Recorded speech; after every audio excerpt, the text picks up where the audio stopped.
હલ હલ લાલપુરાથી ઉપસ્થિત એવા ભૂપતરામ મહારાજ,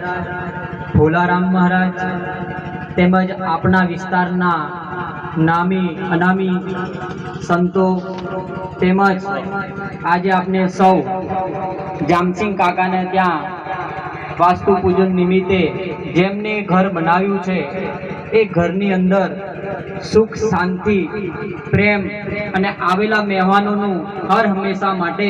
આવકાર રહે એવા આશીર્વાદ આપવા માટે આપણે સૌ ભેગા થયા છે એવા મારા આગેવાનો, વડીલો, યુવાનો, માતા બહેનો સર્વેના ચરણોમાં મારા જય સદગુરુ। આમ તો આ મારું પોતાનું ગામ છે અને અહીંયા હું મારી શરૂઆત બાળપણથી લઈને મારા ડોક્ટર બનવા સુધીની જેટલી પદવીઓ પ્રાપ્ત કરી છે એ આ ભૂમિ પર પ્રાપ્ત કરી છે। એ આ ભૂમિ એ આપણા દલપતરામ બાપુની તપસ્યાની ભૂમિ છે। એનો સૌનો આજે આપણે કહીએ ને પ્રસાદ રૂપી ખાઈ રહ્યા છે તે દલપતરામ બાપુની દેન છે આપણા સૌ પર। સાથે આપણે સૌ આપણા વિસ્તારની અંદર અને આપણા ગામમાં મણિપુરની અંદર એક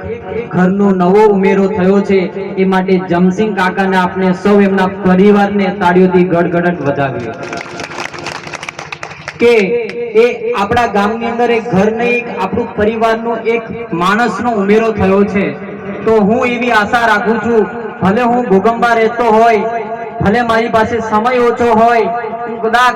સુખના કાર્યની અંદર આવી નહીં શકું, પણ તમારો દીકરો બનીને કે તમારો ભાઈ બનીને તમારા દુઃખના અવિષ્ય કાળની અંદર હું હર હંમેશા માટે આવીને ઊભો રહીશ, એટલું તમને તમારા દીકરા તરીકે વચન આપું છું। બીજી વસ્તુ કે આપણા વિસ્તારની અંદર શિક્ષણની એક પ્રગતિ માટે આપણો સમાજ ખૂબ પાછળ છે, તો આપણે સૌએ આ દિવાળી તેમજ નવા વર્ષના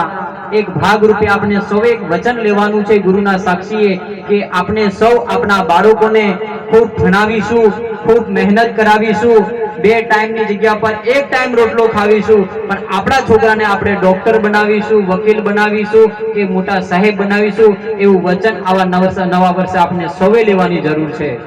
સાથે સાથે ઘણા મોટા નામાંકિત લોકો પણ આપણા ગામમાં પધાર્યા છે, તો એમનો પણ અમે ખૂબ અમારું આ મણિપુર પરિવાર તમારું ખૂબ આભાર માને છે। વધારે કઈ ન કહેતા અમારું પોતાનું ગામ છે, હું તમારો દીકરો છું, પણ આવેલા મહેમાનને આપણે ખૂબ શાંતિથી સાંભળીએ અને આપણા ગામની અંદર સુખ શાંતિ અને પ્રેમ વર્તે એવું આપણા ગુરુચરણોને નમ્ર વિનંતી કરશું। એવું ભાતું પીરસજો કે અમારું ગામ હર હંમેશા માટે પોતાનો હાથ બીજાના હાથને આપીને સૌ સાથે મળીને જીવન જીવે। જય સદગુરુ મહારાજ।